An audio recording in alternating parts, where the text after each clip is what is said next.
성도 여러분, 신명기에서 가장 중요한 메시지가 무엇일까요? 모세가 신명기를 쓸 때 사용한 단어들을 살펴보면은 그가 그 유언을 통해서 무슨 메시지를 남기고 싶었는지 우리가 엿볼 수 있습니다. 사랑하라는 단어가 신명기에 20번 나옵니다. 또 들으라, 너희는 들으라 44번 나옵니다. 마음이라는 단어가 44번 나옵니다. 귀를 기울이라 27번 나옵니다. 참 이상하죠? 구약의 대표적 율법서인 이 신명기서에 좀 생소한 단어들이 많이 나오는 것입니다. 사랑하라, 들으라, 마음, 귀를 기울이라, 이런 단어들은 어디에 나와요? 주로 신약 성경에 나오는 단어들입니다. 성도 여러분, 성경 전체가 하나의 기별로 연결되어 있다는 것입니다. 신명기서를 오래돼서 쓸모없는 폐기품처럼 그런 이상한 율법으로 생각하는 것은 큰 오해입니다. 신명기서는 시편, 이사야서와 함께 신약 성경에서 가장 많이 인용되고 있는 성경책입니다. 예수께서도 신명기서를 언급하셨죠? 광야에서 사탄에게 시험받을 때 3번 모두 신명기서의 말씀으로 사탄을 물리쳤습니다. 그래서 오늘도 이 신명기서에서 나오는 그 중요한 기별들을 뽑아서 우리가 좀 살펴보는 시간을 가지려고 합니다. 오늘 말씀을 꼭 들어보시기 바랍니다.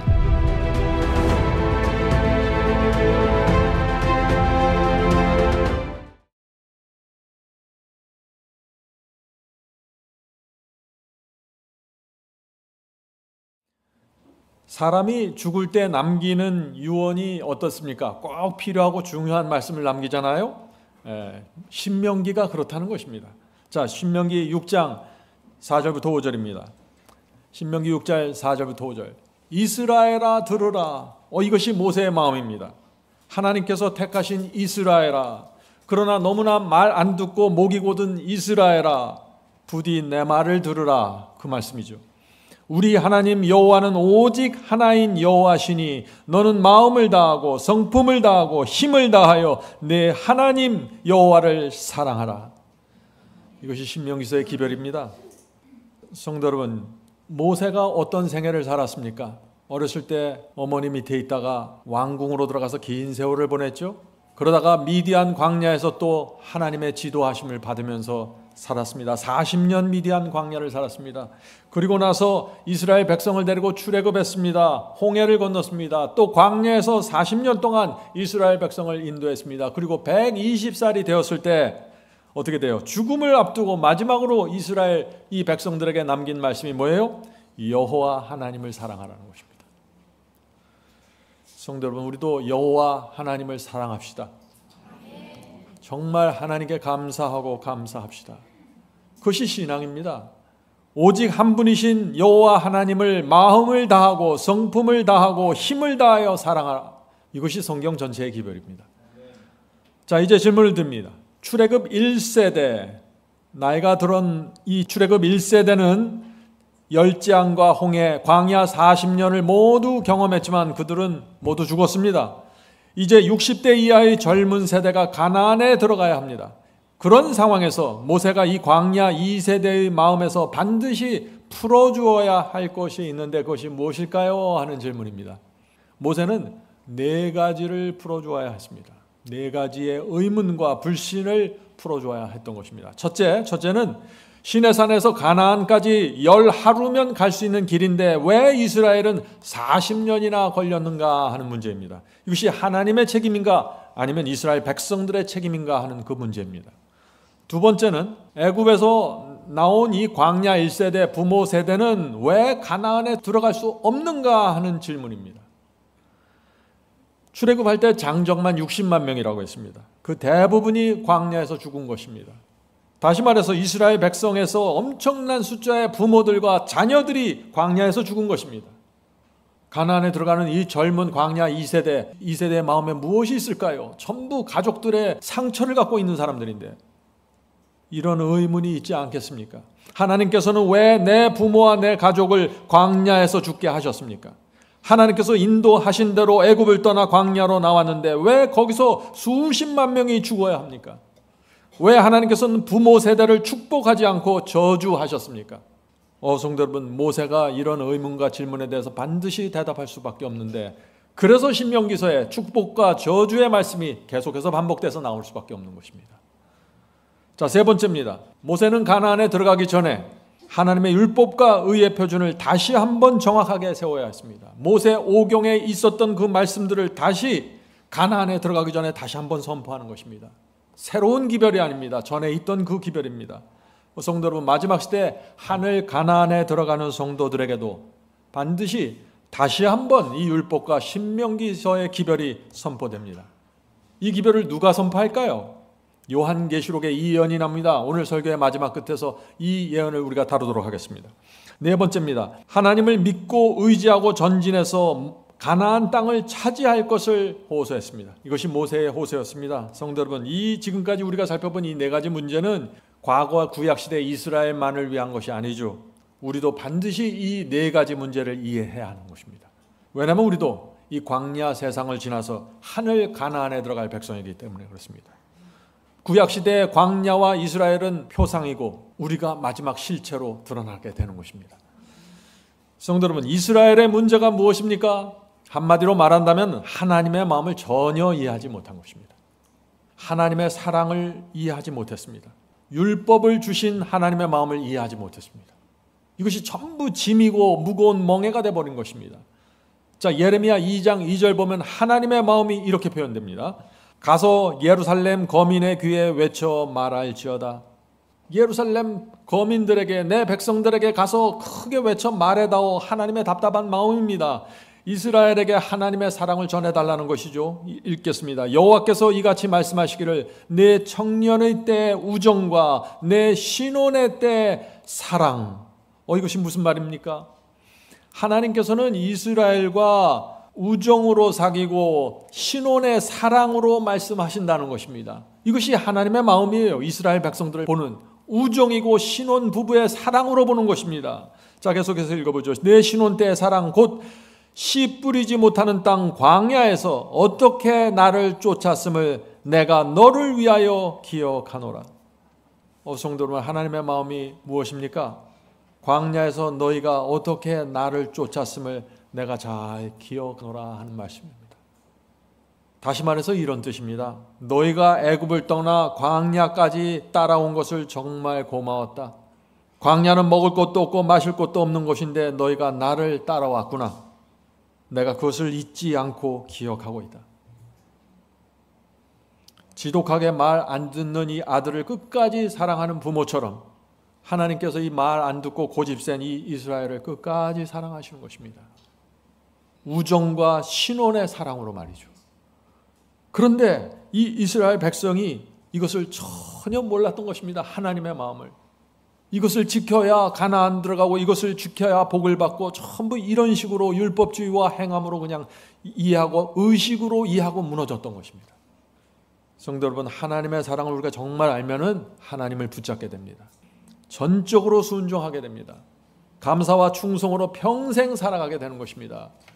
핵심은 하나님의 마음을 아는 것입니다. 그런데 이스라엘이 이것을 이해하지 못했죠. 광야로 인도하신 이유도 이해하지 못했습니다. 그래서 늘 원망하고 불신하다가 다 무너지고 마는 것입니다. 성도 여러분, 우리가 우리 속에서 이 이스라엘의 죄와 문제가 반복되지 말아야 한다는 것입니다. 자, 질문 드립니다. 모세는 출애굽기, 민수기, 신명기에서 계속해서 이스라엘의 광야 생활을 지금 기록하고 있습니다. 그 이유가 무엇입니까? 이스라엘의 광야를 이해하면은 우리가 통과하는 이 광야를 이해할 수 있습니다. 모세가 광야에 대해서 말했던 것은 이스라엘 백성만을 위해서 말한 게 아닙니다. 이스라엘의 모든 후손들과 또 신약시대 하나님을 믿는 모든 성도들을 위해서 광야에 대해서 모세 오경을 통해서 계속해서 설명했던 것입니다. 성도 여러분, 이것을 이해하는 건 중요합니다. 이스라엘의 광야를 이해해야만 우리가 지금 통과하는 광야가 무엇인지 눈에 보이게 되는 것입니다. 사탄이 어떻게 공격하는지, 하나님께서 어떻게 우리를 인도하시는지 볼 수 있는 것입니다. 이스라엘 백성이 200만 명이었다고 하죠. 200만 명이 광야로, 홍해를 건너서 광야로 첫 발을 디뎠을 때 그들이 무슨 생각을 했을까요? 끝없이 펼쳐져 있는 이 황량한 광야를 보면서 무슨 생각을 했을까요? 두렵지 않았을까요? 가게 하나도 없는데, 농사져서 먹을 땅도 아닌데 광야는 그들 힘으로 지나갈 수 없다는 사실을 알았을 것입니다. 하루하루 하나님께서 주셔야만 우리가 먹고 살 수 있구나라는 것을 깨달았을 것입니다.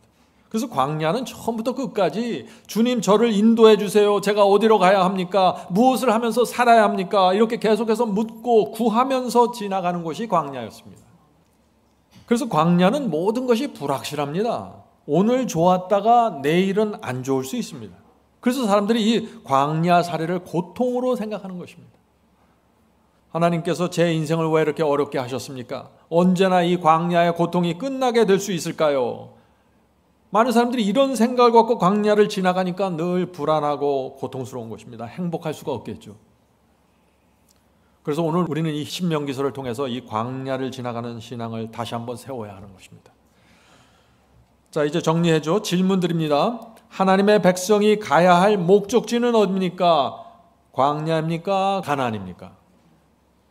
이것이 중요합니다. 우리의 목적지, 우리 인생의 목적지가 광야인가 가나안인가? 광야가 아니죠. 광야는 지나가는 곳입니다. 광야에서 만나는 이런저런 고통과 사건들이 중요한 것이 아닙니다. 광야에서 내가 얼마나 잘 사는가 못 사는가 이것이 문제 아닙니다. 내가 얼마나 건강한가 내가 얼마나 아픈가 이것이 문제가 아니에요. 광야 자체에 매달리면 인생은 초조하고 불안하고 힘들게 살게 되는 것입니다. 중요한 것은 무엇이에요? 하나님께서 우리에게 광야길을 걷게 하신 이유와 목적입니다. 자, 그래서 신명기 8장 2절에 이 말씀이 있는 것입니다. 신명기 8장 2절. 네 하나님 여호와께서 이 40년 동안에 너로 광야의 길을 걷게 하신 것을 기억하라. 광야를 걷게 하신 것은 하나님이십니다. 광야는 우리가 나그네처럼 지나가는 곳이에요. 통과하는 곳입니다. 나그네가 아니면은 이 광야에서 나그네가 아니면은 다 이 사탄에게 광야를 지나는 동안 끌려가 버리는 것입니다. 그것이 이스라엘 역사죠.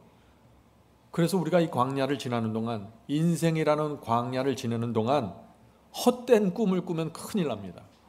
헛된 기대를 가지면 큰일 나요. 그런 사람들은 다 원망하고 절망하게 될 것입니다. 자, 질문 드리죠. 하나님께서 이스라엘을 광야로 인도하신 목적이 그렇다면 무엇일까요? 하는 질문입니다. 하나님의 말씀과 약속을 믿고 의지하고 기도하는 훈련을 하는 곳입니다. 광야는 훈련을 위한 최적의 장소입니다. 성도 여러분, 우리를 인도하시는 하나님의 목적을 잘 기억하십시오. 목적이 무엇입니까? 하루하루를 하나님을 전적으로 의지하는 믿음을 세우는 것입니다. 그래서 아무것도 의지할 수 없는 광야로 이스라엘 백성을 내보낸 것입니다. 모세를 젊었을 때 미디안 광야로 보내신 하나님께서 다시 하나님의 백성을 광야로 보내시는 것입니다. 막막한 광야에서 하나님을 바라보면서 믿음의 눈을 열게 되는 것입니다. 우리 모두 하나님의 이 목적이 반드시 이루어지게 되길 바랍니다. 교회를 수십 년 다녀도 이 목적이 이루어지지 않으면 참 허망한 것입니다. 그것은. 자, 질문을 드리죠. 자, 그렇다면 사탄은 광야에서 우리를 어떻게 공격할까요? 사탄의 공격 목표는 무엇입니까? 자, 하나님의 목적은 우리가 이해했죠? 사탄의 공격 목표는 무엇입니까? 하는 질문입니다. 사탄의 목적은 우리가 이 광야 세상에 정신없이 푹 빠져서 올인하게 만드는 것입니다. 이해되시죠? 우리가 이 광야에서 성공을 향해 정신없이 달려가는 것을 사탄은 원하는 것입니다. 광야에서 경쟁하다가 지쳐서 좌절하게 만드는 것이 사탄의 목적입니다. 사탄의 목적이 무엇입니까? 우리가 다시 애굽으로 돌아가고 싶다는 생각을 하게 하는 것입니다. 진리의 중요성을 잃어버리게 하는 것입니다. 가나안을 잊어버리게 하는 것입니다. 사탄의 목적은 이것이에요. 그래서 우리가 이 광야에서 사탄에게 당하면 안 되는 것입니다. 옛날 이스라엘 백성을 구름기둥과 불기둥으로 인도하셨죠. 지금도 마찬가지입니다. 지금도 하나님께서 우리를 말씀의 기둥으로 인도하시고 성령의 불기둥으로 인도하십니다. 말씀과 성령을 따라서 가나안을 향해 진군하는 것입니다. 성도 여러분, 이 사탄은 광야에서 일어나는 이 광야 같은 인생에서 이런저런 일어나는 사건들이 있죠. 자녀들 문제, 사업 문제, 직장 문제, 장사 문제, 건강 문제, 이런 문제들과 사건들과 고통에 매몰되어서 정신 차리지 못하게 하는 것이 사탄의 목적입니다. 자, 그렇다면 이 사탄의 목표를 우리가 어떻게 대항해서 무력화시킬 수 있을까요? 이거 우리가 대항해야 돼요. 사탄은 공격하고 있기 때문에. 확실한 방법은 뭐예요? 나그네입니다. 나그네로 통과하는 거예요. 나그네의 마음으로 광야를 지나고 하늘 가나안에서 눈을 떼지 않는 것입니다. 이스라엘 백성도 그렇게 했으면 성공했을 텐데 그렇게 하지 못했다는 것이죠. 자, 하나님께서 우리를 광야로 인도하셨습니다. 그러면 이런 질문을 할 수 있죠. 자, 질문입니다. 하나님께서 우리가 광야를 지나게 하시는 최종적인 목적이 무엇입니까? 최종 목적입니다. 신명기 8장 16절입니다. 신명기 8장 16절. 이는 다 너를 낮추시며 너를 시험하사. 너를 낮추고 너를 시험하는 게 최종 목적이 아니라 그 다음에 나오죠. 마침내 내게 복을 주려 하심이었느니라. 하나님의 최종 목적이 무엇입니까? 마침내 복을 주려 하심이니라. 낮추고 시험하는 것은 과정이고 최종 목적은 우리에게 복을 주기 원한다는 것입니다. 성도 여러분, 하나님의 마음을 그래서 정확하게 알아야 되는 것입니다. 하나님은 그저 우리를 말 잘 듣는 피조물로 조련시키는 훈련사가 아니에요. 그것은 오해입니다. 하나님의 마음은 어떻게 해서든지 우리에게 복을 주고 싶은 마음으로 가득 차 있다는 것입니다. 그래서 우리를 광야에서 낮추시고 시험하시고 훈련시키는 것입니다. 이 하나님의 진짜 마음, 하나님의 진짜 마음을 우리가 알면은 우리 인생에서 다가오는 이런저런 시련과 어려움들을 넉넉히 이겨낼 수 있다는 것입니다. 왜요? 하나님의 본 마음은 복을 주기 원하는 것이기 때문이죠. 자, 질문 드립니다. 우리 인생에서 그렇다면 가장 위험한 때가 언제일까요? 우리 인생에서 사탄이 치열하게 공격하는 그 타이밍이 언제입니까? 하는 질문입니다. 다윗의 인생을 보면 되죠. 다윗의 인생에서 가장 위험한 때가 언제였습니까? 사울 왕에게 쫓겨다니면서 굶주리고 고생할 때였나요? 아니죠. 다윗이 광야에서 고생할 때는 충성스러웠습니다. 기도를 계속했어요. 그런데 언제 무너졌습니까? 왕이 돼서 기름진 음식을 먹고 비단 옷을 입었을 때 무너진 것입니다. 성도 여러분, 모세가 바로 신명기에서 그것을 경고하는 것입니다. 이스라엘 백성에게. 지금 이스라엘 백성은 가나안을 들어가고 있는데 가나안에 들어갈 사람들에게 가나안이 위험하니 조심하라고 지금 경고하고 있는 거예요. 사람들이 그것을 이해하지 못하는 것입니다.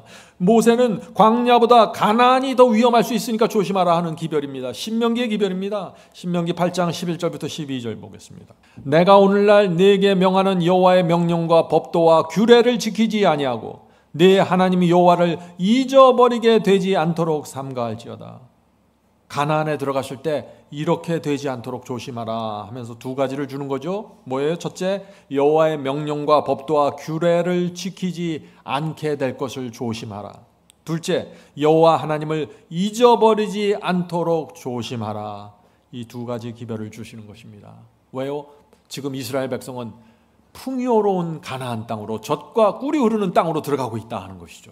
자, 12절 이어서 보겠습니다. 12절. 내가 먹어서 배불리고 아름다운 집을 짓고 거하게 되며 또 내 우양이 번성하며 내 은금이 증식하며 내 소유가 다 풍부하게 될 때 두렵건대 내 마음이 교만하여 내 하나님 여호와를 잊어버릴까 하노라. 언제 위험하다고 했습니까? 모든 것이 풍요롭고 만족스럽다고 느낄 때, 그때 사탄의 공격이 들어올 수 있다. 조심해라 하는 얘기죠. 왜 위험하다고 했습니까? 그때가 내 마음이 교만하여 내 하나님 여호와를 잊어버릴까 하노라. 네가 잘나서 풍부하고 네가 잘나서 건강하고 네가 능력이 있어서 무엇을 이룬 것이 아니야. 여호와를 잊어버리면 안 돼. 그 말씀을 하시는 것입니다. 성도 여러분, 우리도 이 말씀을 마음 깊이 받아야 합니다. 높이 오를수록 하나님을 잘 붙잡고 있어야 됩니다. 자, 신명기 19장으로 가겠습니다. 신명기 19장에 가면은 도피성이 나옵니다. 도피성. 우리는 이 도피성에서 하나님의 성품을 또 한번 확인하게 됩니다. 신명기 9장 3절부터 5절 킹제임스 성경으로 보겠습니다. 너는 주 너의 하나님께서 내게 유업으로 주시는 내 땅의 지경을 세 부분으로 나눠서 길을 마련하여 모든 살인자로 그곳은 도피성입니다. 도피성으로 피하게 하라. 지금 가나안을 정복하려면 그 땅에 세 등분으로 나눠서 길을 잘 내서 누구든지 죄를 범했을 때 도피성으로 피할 수 있도록 해라. 지금 그것이 하나님의 명령입니다. 자, 계속해서 읽어보죠. 살인자가 그곳으로 도피하여 살 수 있는 경우는 이러하니. 자, 살인자가 죽을 힘을 다해서 도피성으로 들어가고 그 안에 있는 제사장을 찾아가야 되는 것입니다. 살인자가 그곳으로 도피하여 살 수 있는 경우는 이러하니 마음에 미움이 없던 자가 자기 이웃을 부지중에 죽인 자라. 자, 살인한 사람이 어떤 경우에 도피성에 가면 살 수 있다고 했어요?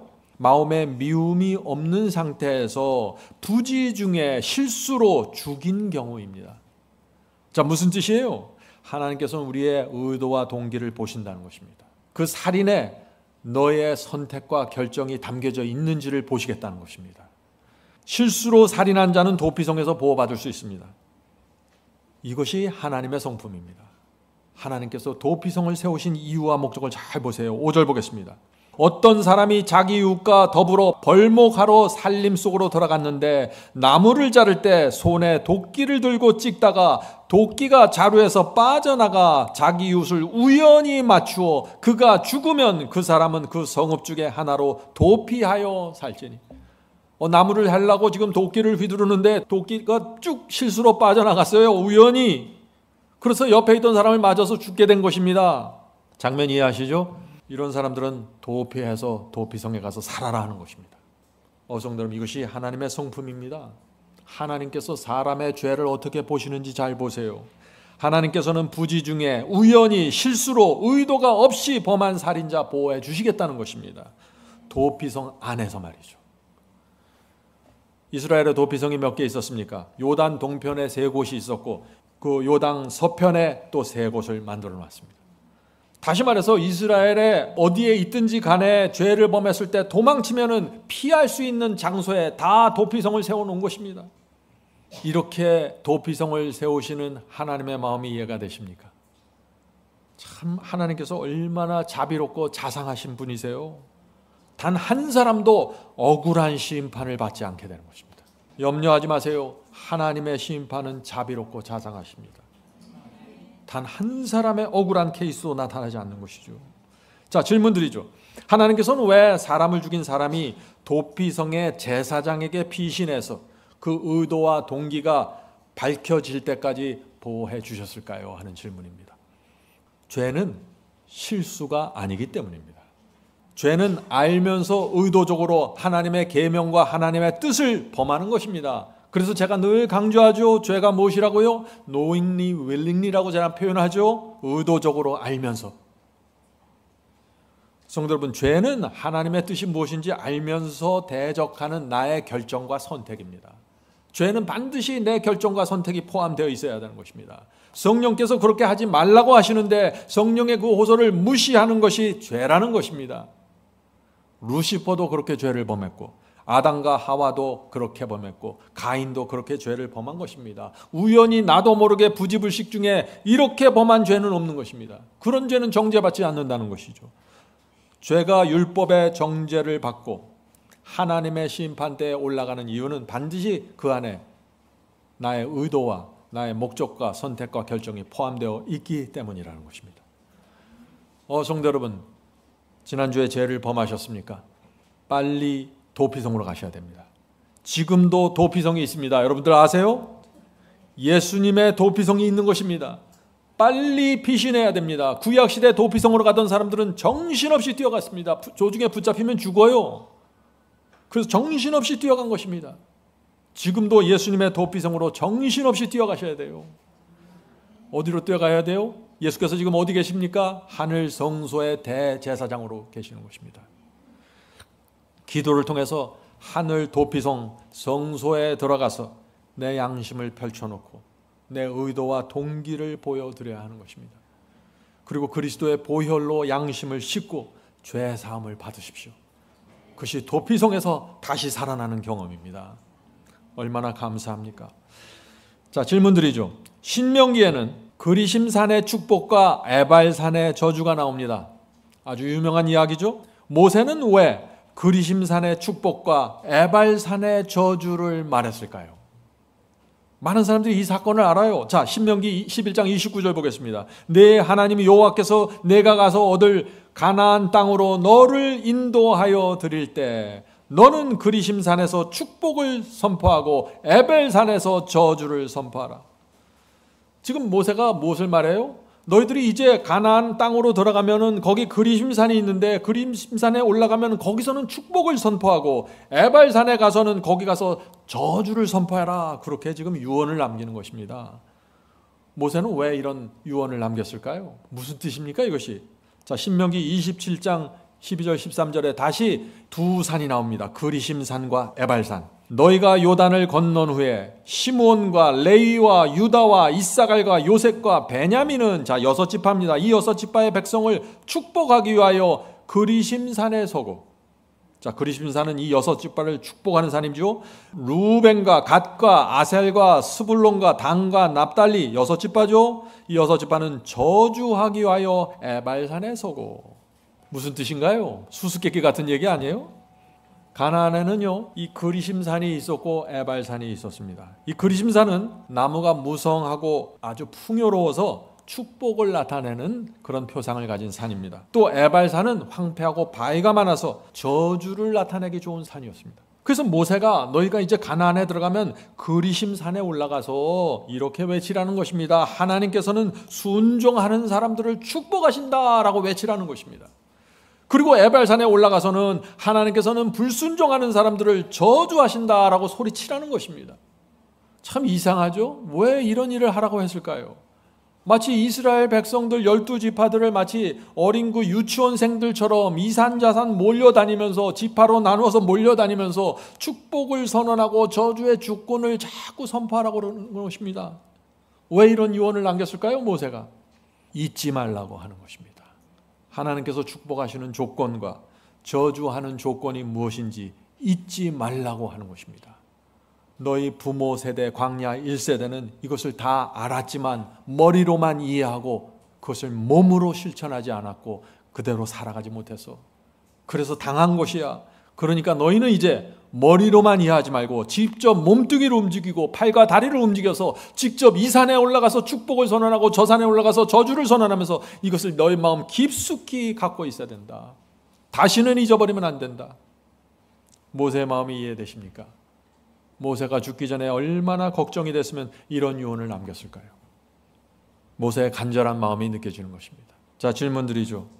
모세는 신명기서에서 이스라엘의 젊은 세대에게 하나님을 어떻게 설명했을까요?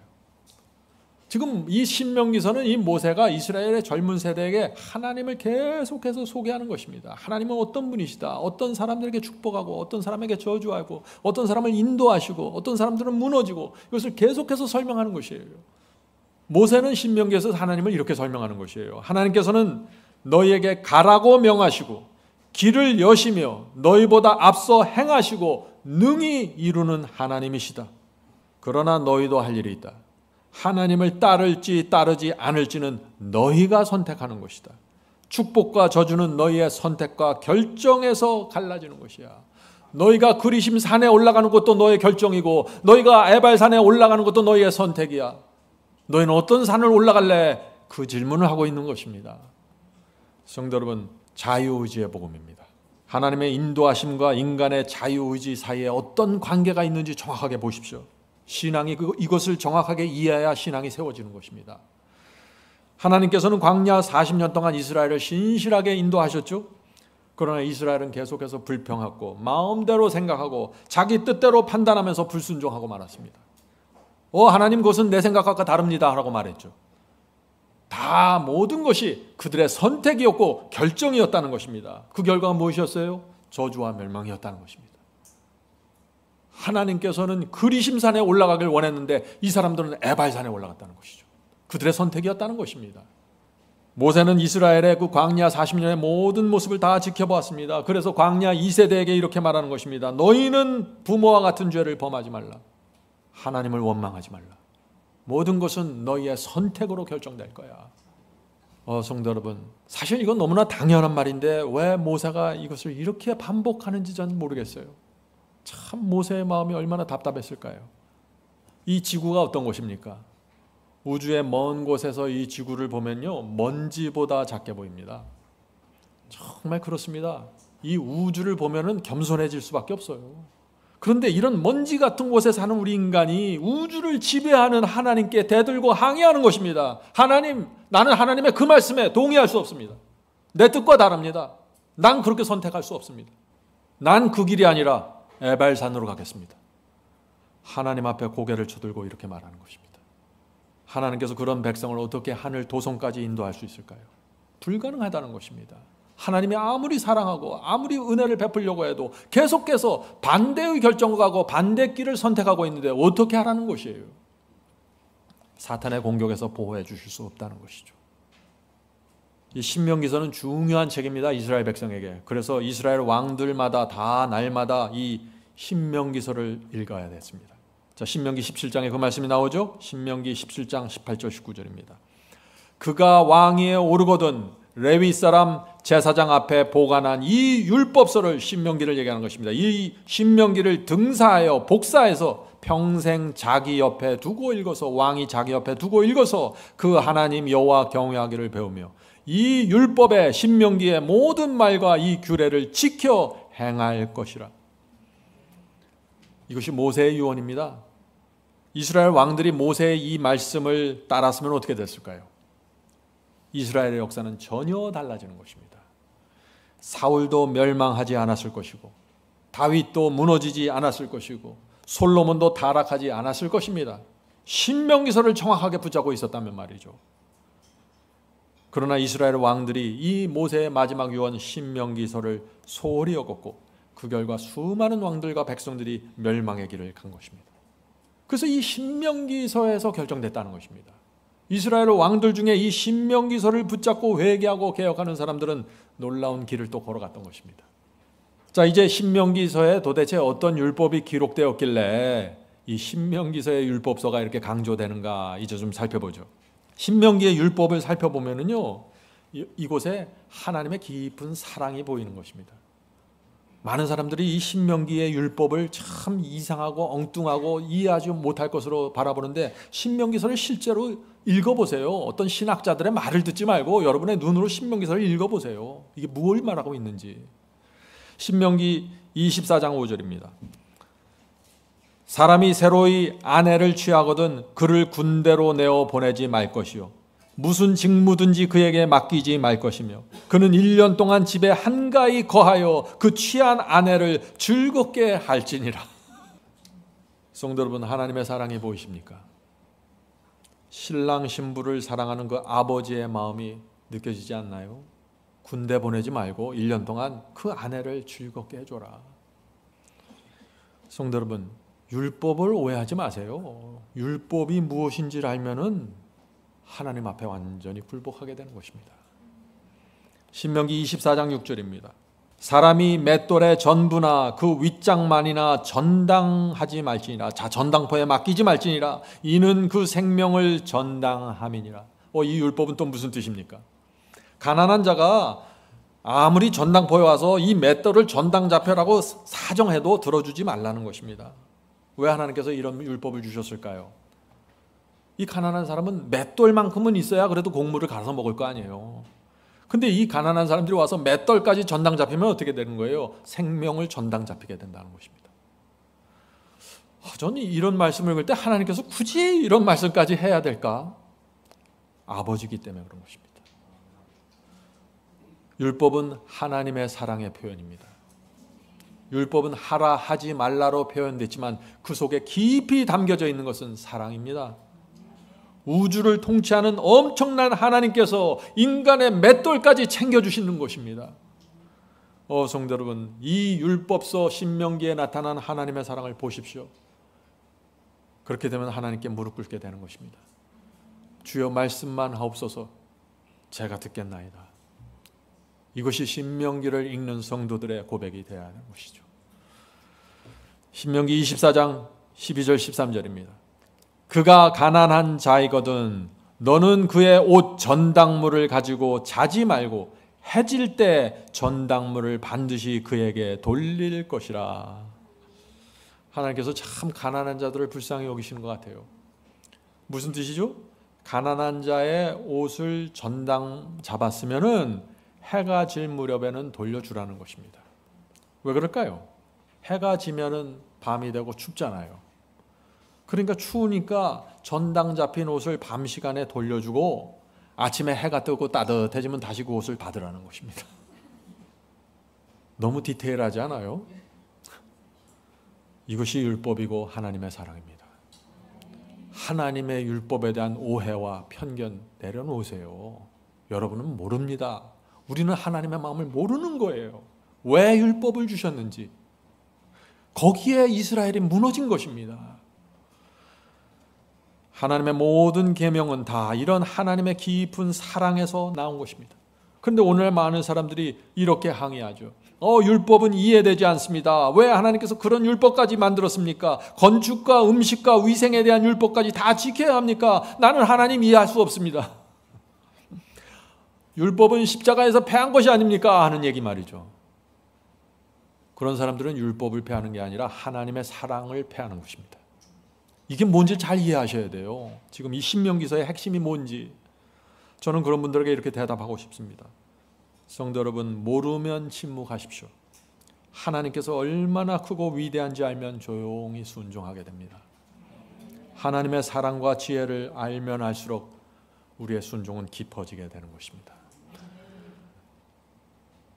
물론 신명기의 어떤 율법은 유대인의 문화 속에서 보아야 이해될 수 있는 것들이 있습니다. 그러나 제가 말씀드리려고 하는 포인트는 그게 아니죠. 모든 율법 속에 나타나는 하나님의 심정과 사랑과 지혜를 놓치면 안 된다는 것입니다. 그래야만 율법에 대해서, 하나님의 말씀에 대해서 마음을 여는 것입니다. 겸손하게 성령의 인도를 따라가면은 이 하나님의 사랑과 하나님의 율법이 만나는 그 정확한 진리를 붙잡게 되는 것입니다. 자, 이제 계속해서 진행하겠습니다. 축복과 저주의 공식을 살펴보겠습니다. 자, 축복의 공식입니다. 신명기 28장 1절부터 6절입니다. 신명기 28장 1절부터 6절. 내가 내 하나님 여호와의 말씀을 삼가 듣고. 자, 이 축복과 저주의 공식이죠. 그런데 하나님 여호와의 말씀을 삼가 듣고 내 선택과 결정입니다. 듣는 것은 내 결정이에요. 내가 오늘날 네게 명하는 그 모든 명령을 지켜 행하면 내 선택과 내 결정입니다. 이것은 어떤 말씀은 지키고 어떤 말씀은 무시하는 것이 아니라 하나님의 입에서 나온 모든 말씀을 내가 존중히 여기고 지키는 그 마음을 얘기하는 것이죠. 내 하나님 여호와께서 너를 세계 모든 민족 위에 뛰어나게 하실 것이라 축복이 온다는 것입니다. 앞에서 말한 이런 조건들과 내 선택과 결정이 이루어지면은 이런 결과들이, 축복이 온다는 것입니다. 내가 내 하나님 여호와의 말씀을 순종하면, 자, 나의 선택과 결정이죠. 순종하면 이 모든 복이 내게 임하며 내게 미치리니 성읍에서도 복을 받고 들에서도 복을 받을 것이며 내 몸의 소생과 내 토지의 소산과 내 짐승의 새끼와 내 우양의 새끼가 복을 받을 것이며 내 광주리와 떡반죽 그릇이 복을 받을 것이며 내가 들어와도 복을 받고 나가도 복을 받으리라. 제가 들은 어떤 설교는요, 이 마지막 부분만 하더라고요. 그 앞에 조건은 말하지 않고. 굉장히 사람들을 오해시키는 것이죠. 그것은 축복의 공식이 무엇입니까? 순종하면 축복 받는다는 것입니다. 하나님의 약속입니다. 하나님의 말씀을 존중히 여기고 지키고 행하면 어디서 무엇을 하든지 복을 받게 된다는 것입니다. 어떤 직장이 중요한 것이 아니라, 어떤 일이 중요한 것이 아니라 이 축복의 조건을 지키면은 무슨 일을 하든지 어디서 살든지 무엇을 하든지 축복이 흘러 들어온다는 것입니다. 성도 여러분, 하나님께서 인정하시는 길을 걸어가십시오. 그렇게 살면은요, 망한 것처럼 보이지만 흥하게 됩니다. 몸이 아픈 것처럼 보이지라도 하나님의 섭리와 인도하심 속에 거하게 되는 것입니다. 그것이 들어가도 복을 받고 나가도 복을 받는 경험입니다. 자, 저주의 공식 보겠습니다. 저주, 신명기 28장 15절부터 19절입니다. 내가 만일 내 하나님 여호와의 말씀을 순종하지 아니하여, 자, 저주의 공식이죠. 내 선택과 결정으로 순종하지 않기로 결정하면 내가 오늘날 네게 명하는 그 모든 명령과 규례를 지켜 행하지 아니하면, 순종하지 않기로 선택하고 결정하면 이 모든 저주가 내게 임하고 내게 미칠 것이니 내가 성읍에서도 저주를 받으며 들에서도 저주를 받을 것이요 또 내 강주리와 떡반죽 그릇이 저주를 받을 것이요 내 몸의 소생과 내 토지의 소상과 내 우양의 새끼가 저주를 받을 것이며 내가 들어와도 저주를 받고 나가도 저주를 받으리라. 이 모세가 정말 간절한 마음으로 이 말씀을 남기는 것입니다. 성도 여러분, 저주의 공식이 무엇입니까? 불순종하면 저주받는다는 것이죠. 여기 오해될 말씀이 전혀 없습니다. 하나님의 뜻을 무시하고 외면하면은 무엇을 하든지 어떻게 사든지 토지가 늘어나는 것처럼 보이고 소, 양의 숫자가 많아지는 것처럼 보이지만 결국에는 저주라는 것입니다. 눈에 보이는 것이 아니라 순종이냐 아니냐가 중요하다는 것이죠. 하나님의 말씀보다 내 생각을 높이면서 살면은요, 돈을 많이 벌어도 건강해도 무엇을 해도 결국은 저주라는 것입니다. 왜요? 멸망이기 때문이죠. 하나님께서 인정하지 않는 길을 가는 것, 그것이 어떻게 된다고 했습니까? 들어가도 나가도 저주를 받는다는 것입니다.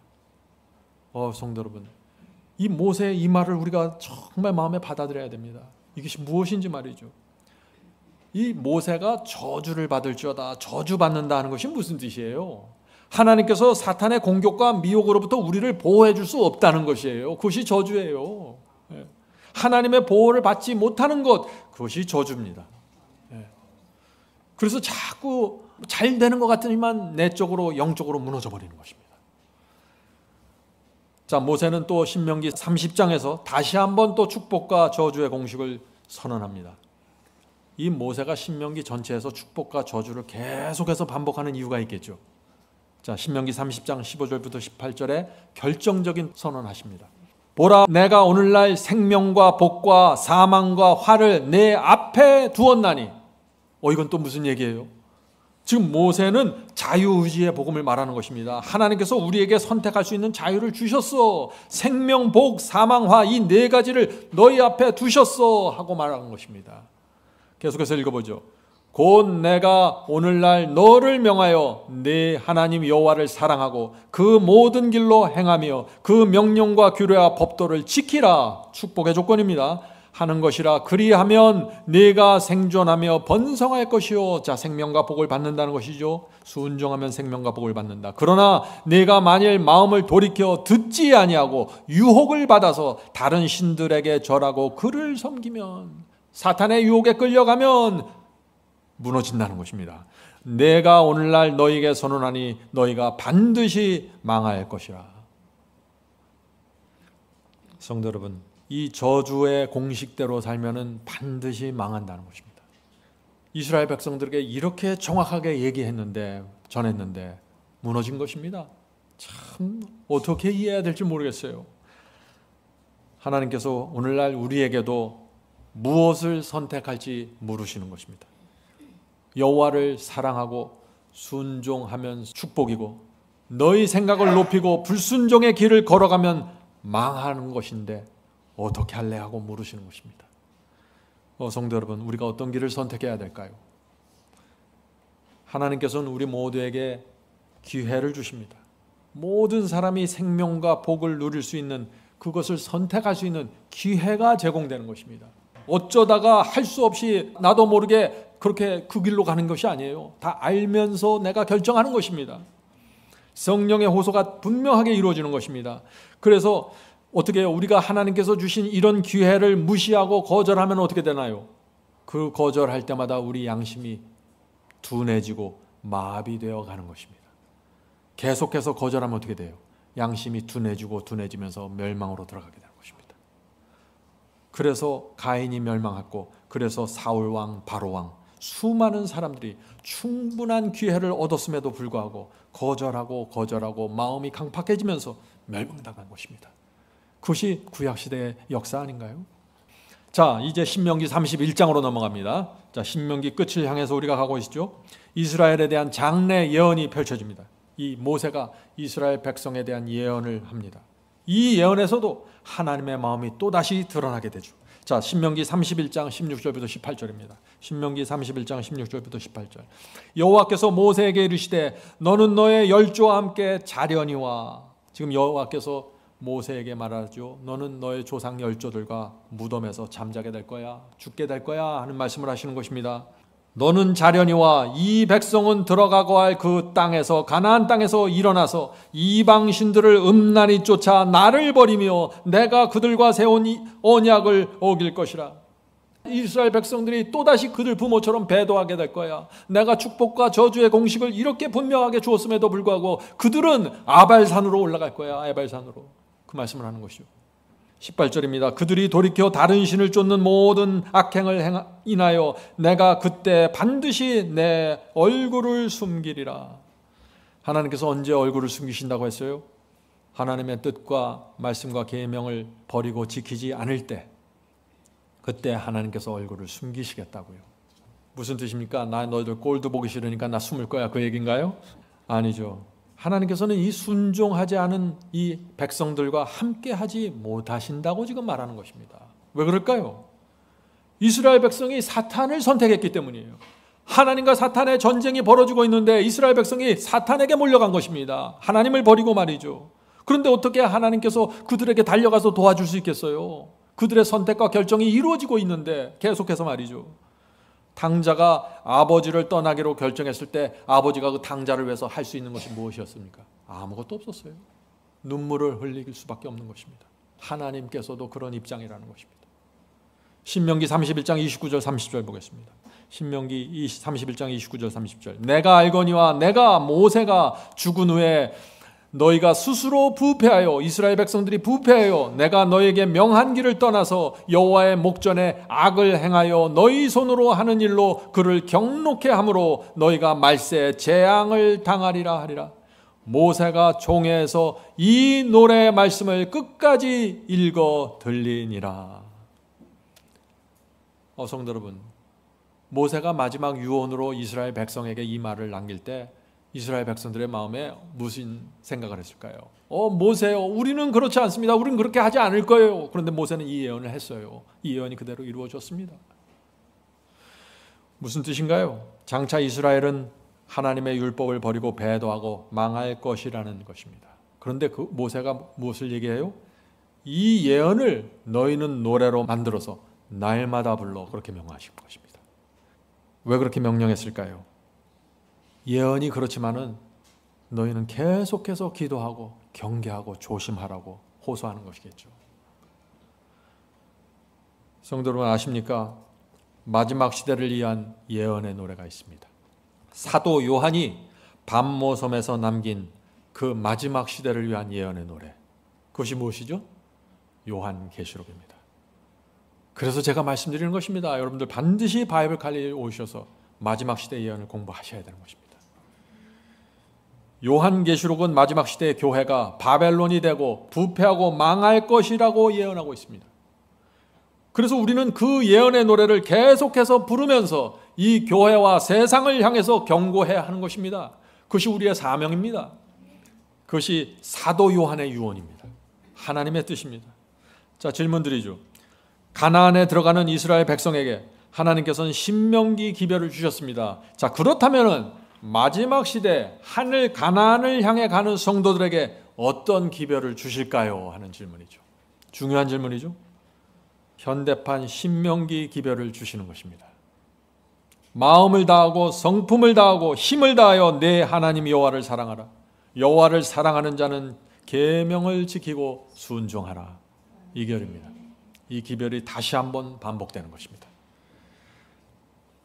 자, 질문을 드리죠. 왜 우리는 하나님의 말씀과 계명을 지키면서 살아야 될까요? 그저 은혜 받고 믿음으로 구원받으면 좋은데 왜 하나님의 말씀과 계명을 자꾸 지키라고 성경은 말하고 있을까요? 하는 질문입니다. 하나님과 사탄의 전쟁이 벌어지고 있습니다. 이걸 꼭 이해하셔야 돼요. 하나님께서는 이 당신을 따르는 백성들이 어떻게 살고 무엇을 입고 어떻게 돈을 사용하고 어떻게 살며 어떻게 예배드려야 하는가에 대한 자세한 말씀을 주셨습니다. 하나님의 백성을 보호하기 위한 율법을 세우신 것입니다. 왜 그렇게 자세한 말씀을 주셨을까요? 하나님께서는 온 세상의 진리의 빛을 비추는 특별한 등대지기가 필요한 것입니다. 무엇이 필요해요? 등대지기가 필요한 것입니다. 성도 여러분, 지금 하나님께서 마지막 시대에 등대지기들을 부르고 계시는 것입니다. 이 신명기의 기별을 이해한 한 백성을 부르시는 것입니다. 신명기의 사상을 마음에 품고 있는 사람들, 그들이 누구일까요? 그들이 바로 여자의 남은 자손입니다. 요한계시록 12장 17절입니다. 요한계시록 11장 17절.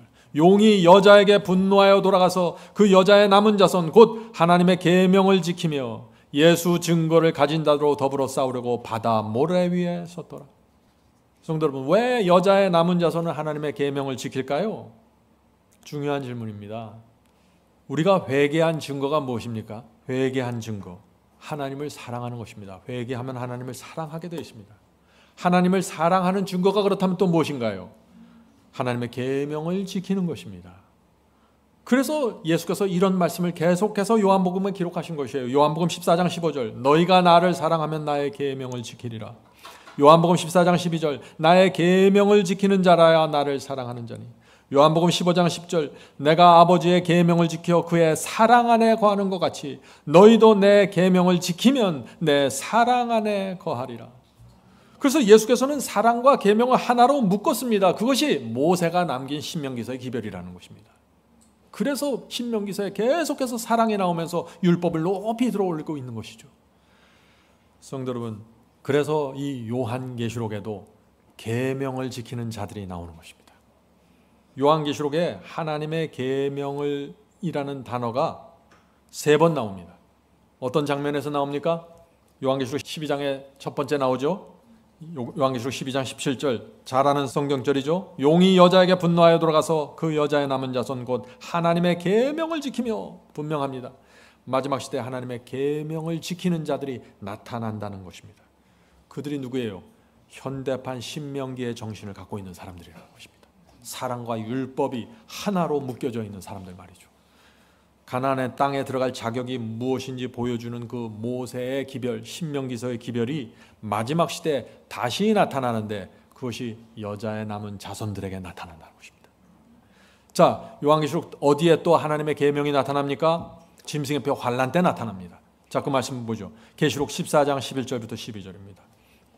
또 다른 전사 곧 셋째가 그 뒤를 따라 큰 음성으로 가도되 만일 누구든지 짐승과 그의 우상에게 경배하고 이마나 손에 표를 받으면 그도 하나님의 진노의 포도주를 마시리니 그 진노의 잔에 섞인 것이 없이 부은 포도주라. 거룩한 천사들 앞과 어린 양 앞에서 불과 유황으로 고난을 받으리니 그 고난의 연기가 세세토록 올라가리로다.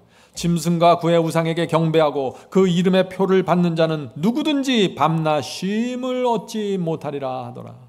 분명하죠. 마지막 시대에 이 교회들이 바벨론이 되는 것입니다. 세속화되고 부패돼서 무너지는 것입니다. 그래서 거의 모든 사람들이 결국 짐승의 표를 받게 된다 하는 것입니다. 그런데 누가 짐승의 표를 받지 않고 승리합니까? 12절에 나오죠. 성도들의 인내가 여기 있나니 저희는 하나님의 계명과 예수 믿음을 지키는 자니라. 성도 여러분, 요한계시록의 기별은 분명합니다. 정확하게 신명기의 기별과 일치하고 있는 것입니다. 하나님의 계명을 높이고 들어서 지키는 자들 말이죠. 그들이 마지막 짐승의 표 환란 때 승리하게 될 것이다 하는 것이죠. 자, 요한계시록 15장에 보면은 또 이 모세의 노래가 나옵니다. 요한계시록 15장 2절부터 3절. 또 내가 보니 불이 섞인 유리 바다 같은 것이 있고 짐승과 그의 우상과 그의 이름의 수를 이기고 벗어난 자들이 14만 4천을 말하는 것입니다. 14만 4천이 유리 바닷가에 서서 하나님의 검은 고를 가지고 하나님의 종 모세의 노래, 어린 양의 노래를 불러 가로되. 자, 짐승의 우상을 이기고 승리한 백성들 14만 4천이 무슨 노래를 불러요? 모세의 노래를 부른다는 것입니다. 무슨 뜻이에요? 신명기의 정신을 갖고 있다는 것입니다. 신명기의 정신. 마지막 시대 주의 백성들이 이 신명기의 노래, 모세의 노래를 부릅니다. 그리고 요한계시록 22장 마지막 절에 가면은 하늘 도성에 들어가는 자들을 가리켜서 킹 제임스 성경에는 그들은 하나님의 계명을 지킨다고 또 말하고 있는 것입니다. 그래서 중요한 장면마다 계속해서 하나님의 계명을 지키는 자들이 등장하면서 마지막 시대에 사는 성도들이 요한계시록을 연구하면서 마지막 때 내가 어디서 무엇을 지키고 살아가야 하는지 정확하게 보여주는 것이 요한계시록입니다. 오늘은 말씀을 마치면서 저희가 함께 특별한 의식을 하도록 하겠습니다. 제가 이제 모세가 이 신명기에 남긴 유언을 읽을 때 여러분들이 모두 아멘으로 화답하시면 좋겠습니다.